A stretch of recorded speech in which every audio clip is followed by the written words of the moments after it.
Tonight, the biggest conclave of conservatives in America. Conservatives across the country rally in Washington. They're going to be running against Donald Trump, and they're not going to beat him. How the Conservative Political Action Conference is planning to keep the White House and win back the U.S. House of Representatives in 2020. Sometimes you have to walk. And the president walks away, leaving the high-stakes Vietnam summit ahead of schedule and without a deal to end nuclearization in North Korea. All this and more on Faith Nation.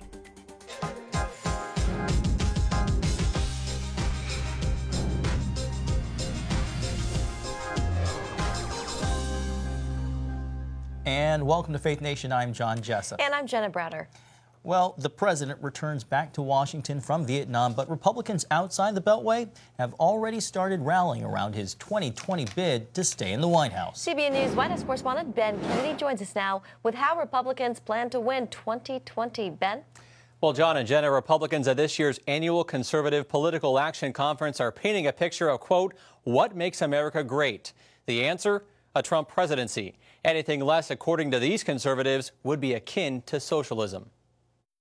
America will never be a socialist country. Front and center at this year's CPAC. Yeah, you know, if that's what radical means, call me a radical. Alexandria Ocasio-Cortez and her new brand of far-left politics. No use of fossil fuels within 12 years.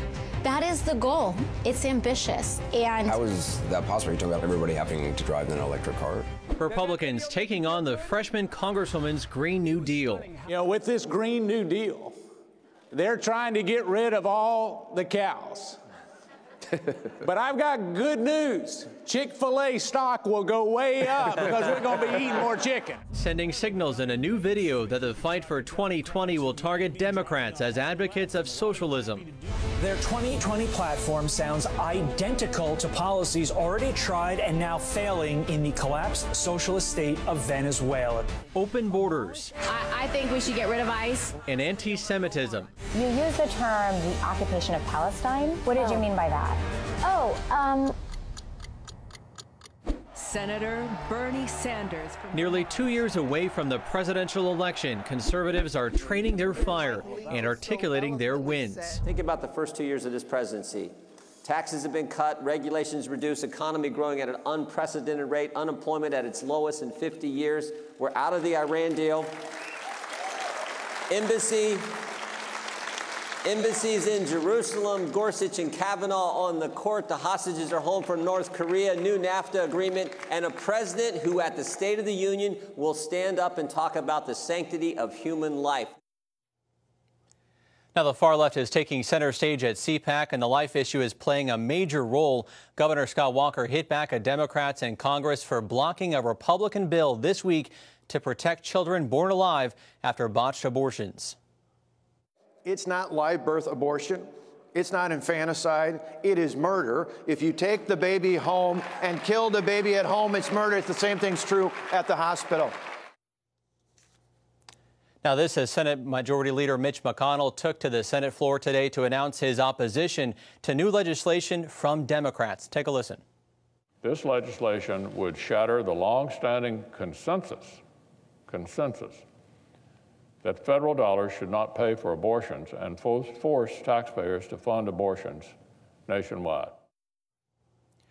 Now, aside from Senator McConnell, that is, lawmakers say, look, this is just not over, and they will continue to fight for the unborn. We know you talked to Penny Nance, someone very well known in conservative circles and a featured speaker at today's CPAC gathering. She talked about the Republican stance on the life issue. What exactly did she have to say? Well, John, to be honest, she was outraged at senators who on Monday blocked legislation that would protect babies who survive a botched abortion. Now, we're talking about the Born Alive Abortion Survivors Protection Act, which lawmakers, as you know, shot down. Sometimes the abortionist doesn't get the job done in the womb, and a baby is able to survive. And when she is born, does she deserve life-saving treatment? We say absolutely yes. 44, the dirty 44 said no. Penny is referring to the 44 senators who voted no, like Democratic presidential hopefuls Senators Kamala Harris, Cory Booker, and Elizabeth Warren, just to name a few. Yeah, Penny not mincing words. Ben, she's big in conservative circles, but a huge voice for the pro-life community as well. Yeah, Jenna, you're right. And a bit of background on Penny Nance. She was named one of the top 4 most powerful pro-life female voices by the Christian Post. She even serves on the President's Life Advisory Council. It's been a great honor to work alongside the most pro-life president in U.S. history. And why is that? Why do you think President Trump makes pro-life such a priority? I think he came to this issue late. You know, I don't think earlier in his life that he either had thought about it or maybe he didn't have the right information.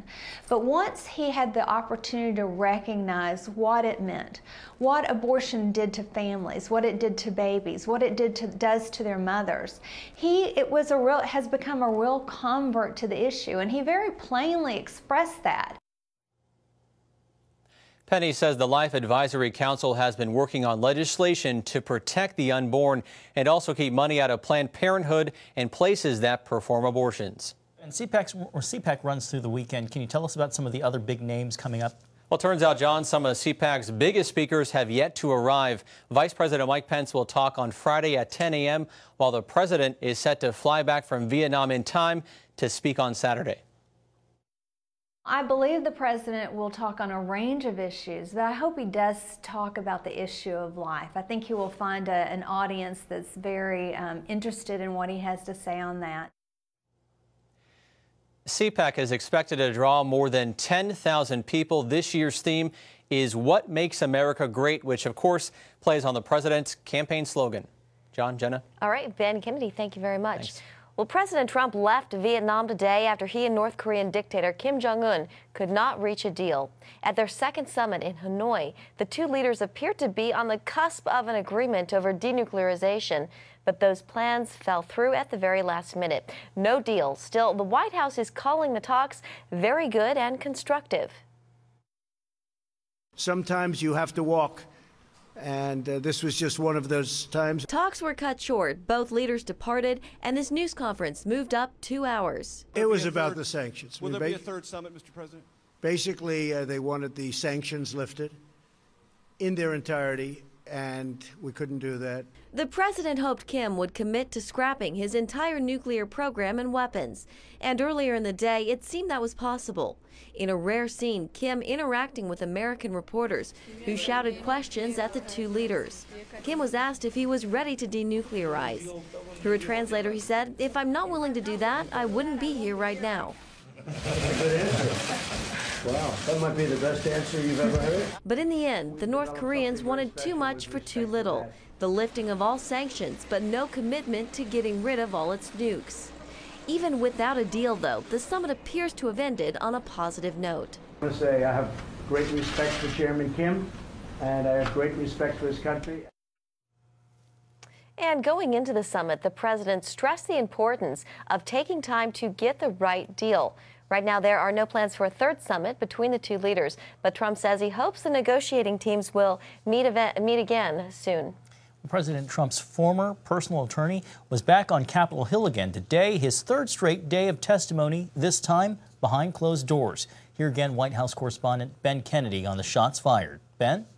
Well, John, Michael Cohen's arrival today was met with relative quiet after a day of bombshells and spectacle broadcasts across America on the TV sets.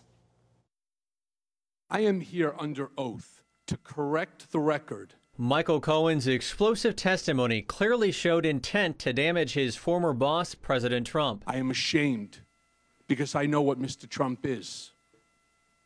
He is a racist, he is a con man, and he is a cheat. The former fixer accused the commander-in-chief of criminal conduct while in office and disclosed a reimbursement check from then-President Trump Cohen claimed was for hush money payments to porn star Stormy Daniels. He asked me to pay off an adult film star with whom he had an affair and to lie about it to his wife, which I did.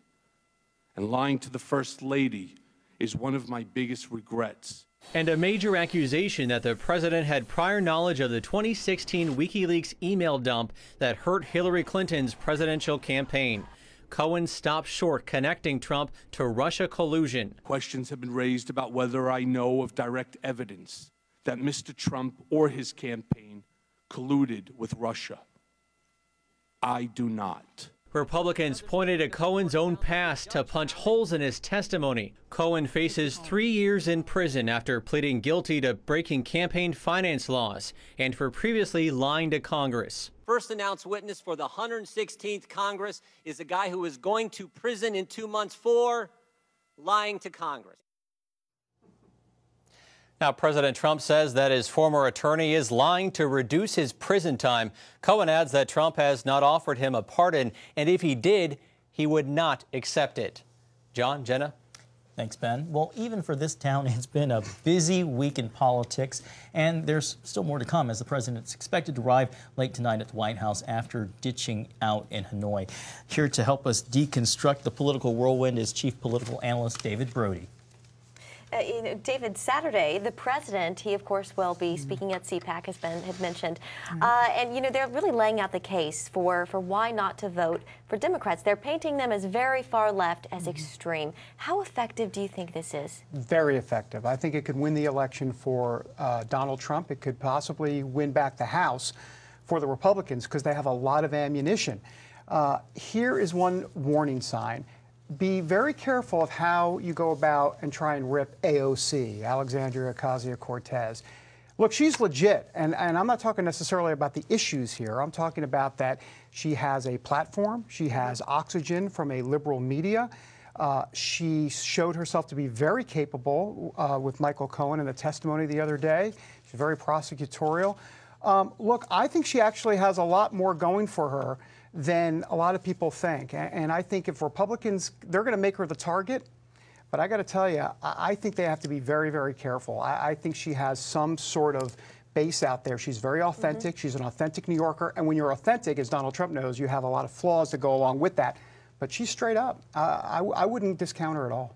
David, Donald Trump describes himself as the deal maker in chief, yet he walked away from the summit in Hanoi without anything new. Where does that leave things as far as denuclearization on the Korean Peninsula?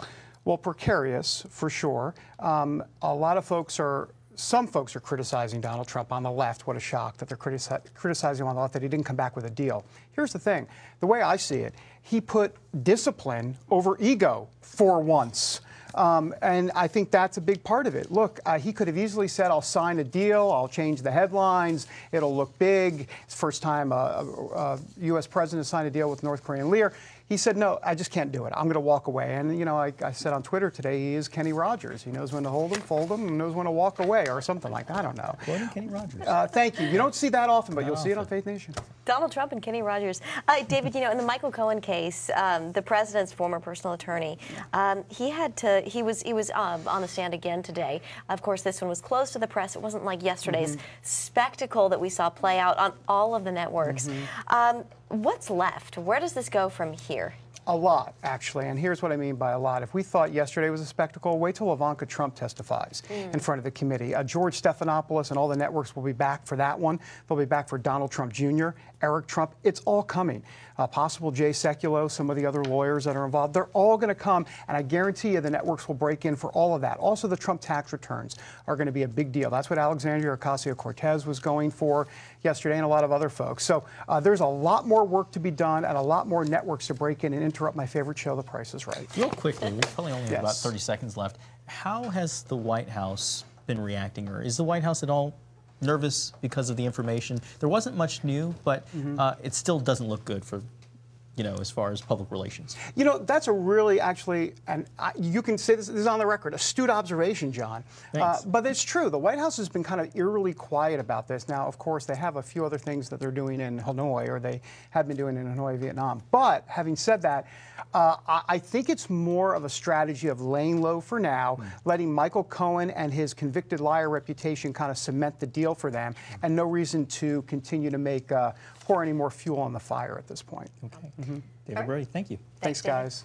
Well, today on the CBN News Daily Rundown, David breaks down Cohen's testimony a bit further, and he takes a look back at nearly a decade's worth of emails and phone calls from Cohen that contradict remarks he made to Congress Wednesday.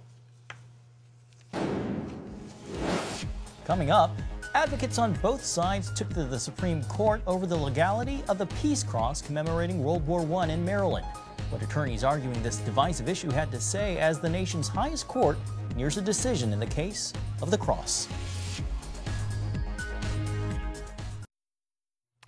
Well, the U.S. economy is booming, but a new growth trend may be on the horizon. New numbers out today show 2018 started off stronger than it ended in the fourth quarter.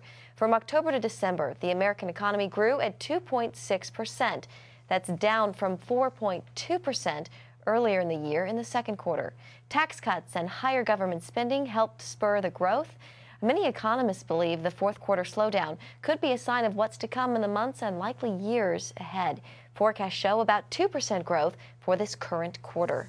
The Supreme Court took up a religious liberty case about a cross on government land that could have a huge effect on many other religious symbols. Paul Strand reports from the court.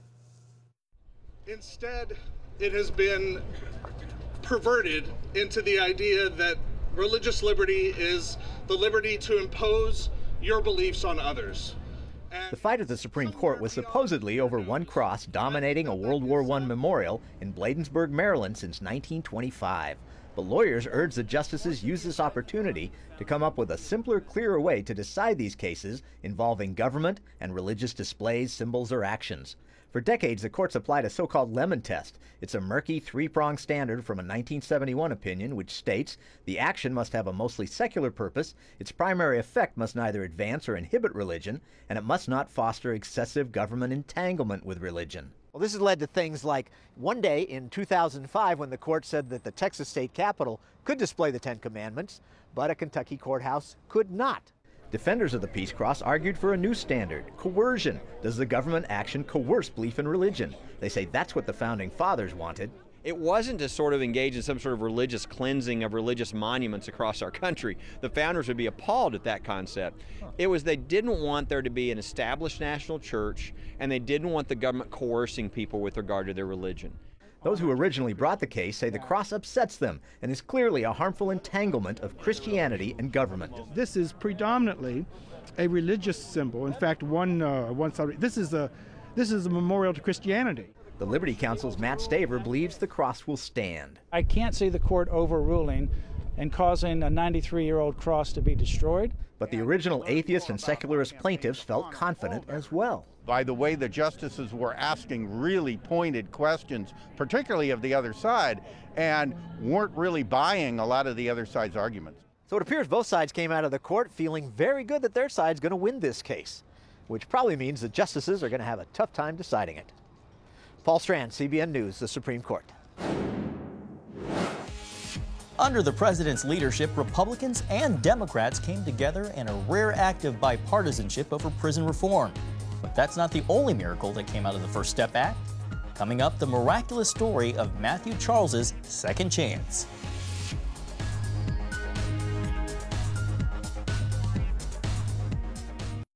Welcome back. Well, the First Step Act passed in December and scored a number of accomplishments. Not only did it show a rare moment of Washington uniting forces and working together, Jenna. It also gave thousands of incarcerated men, women, and their families a major victory. Washington correspondent Amber Strong introduces you to one of them. Do you believe in miracles? What about second chances? Matthew Charles certainly does. In less than 1 month, he went from a jail cell to the State of the Union address. That road to Washington, however, includes a criminal past that started here in Tennessee. In 1995, I was arrested by the United States Marshals for selling crack cocaine. He was convicted and sentenced to 35 years. But before he boarded that bus to prison, something happened. It was in February 1996 that I confessed Christ and received him as my personal Lord and Savior. And started reading, and I just started getting into my comfort zone to get my mind, based on God and what I was reading. It was like I just started crying like a baby, and I hadn't cried since probably I was a baby because I had a hard life and I was a hard man. But squaring things with the Lord didn't mean absolution from the feds, so off to prison he went. Over the next 21 years, Charles became a law clerk, a mentor, and kept himself from a single disciplinary infraction.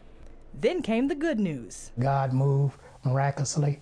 It was in 2016 when U.S. Judge Kevin Sharp granted my reduction of sentence. And just like that, he was headed home. Charles enjoyed his newfound freedom. He ate at his favorite restaurants, found a church home, and even started volunteering at a pantry, enjoying all life had to offer as a free man. But it wouldn't last. 2 years later, Charles was back behind bars. Not because he did anything wrong. According to the court, it was a mistake, and he shouldn't have been released in the first place. I counted that as a blessing of God as well, even being released for that 2-year period. Even the judge regretted sending him back, telling Charles at the time she had no choice. Her hands were tied. Meanwhile, 700 miles away in Washington, you can actually make a difference in people's lives. Isn't that what we're supposed to be about up here? We incarcerate more people than any other country in the world. It's a stain on our democracy. A movement called the First Step Act had begun, and Charles would be its first beneficiary. He recalls the January phone conversation with his attorneys. She was like, are you ready? And I was like, ready for what? She was like, you going home. Judge signed your immediate release this morning saying time served. So I was like, really shocked. That same judge? Yes, the same judge, Judge Trauger, who actually stated on the record that her hands were tied, but she had to reimpose the sentence. Yes. Wow, that's a full circle. Yes. Full circle moment. In a way Charles describes as miraculous, President Trump, along with Democrats and Republicans here on the Hill, accomplished something unimaginable, both prison and sentencing reform. All right, Matthew Charles. Matthew, it is my honor to see you. That's all you. Oh. So Mr. Charles went to Washington to thank some of those responsible for his release. I got a text from the White House. I saw the story that actually appeared. Oh, okay. And as I am right now, I cried. Yes, sir. Okay, thank you. Because this is what makes this job. Yes, after everything else. This makes it good. His thank you tour included the State of the Union address, where the president turned the tables. Thank you, Matthew. Welcome home. It wasn't just politicians. Pro bono attorneys, like former bank robber turned law professor Sean Hopwood, had joined the fight. Reform groups also worked feverishly behind the scenes. We know the faces and the names of the people who are affected by these laws, and we're really glad that lawmakers are getting the chance to see them too. That's because Charles's story is a familiar one, especially when it comes to communities of color. Under old laws, someone convicted of selling 5 grams of crack cocaine faced a mandatory 5 years. It would take 500 grams of powder cocaine for the same conviction. The Fair Sentencing Act of 2010 reduced the disparity, and the First Step Act made it retroactive. So you're back in your old stomping grounds. Back in Nashville, Charles and I returned to the pantry, aware of the whirlwind, from prisoner to free man to prisoner and home again. So you're a free man now? For good this time? Okay, that's correct. What do you do now? Well, I'm just taking it day by day, looking forward to see what doors of opportunity avail themselves for me. I know that God placed within my heart to help people, and I want to continue to do that. And that's his plan: share his story, help those he left behind, and proclaim the miracle of second chances. Amber Strong, CBN News in Nashville, Tennessee. No, I love that story. You know, Matthew just has such a gentle spirit about him. He certainly seems sweet, and I love the fact that he wants to help others now. Well, that's going to do it for tonight's Faith Nation. Have a great evening.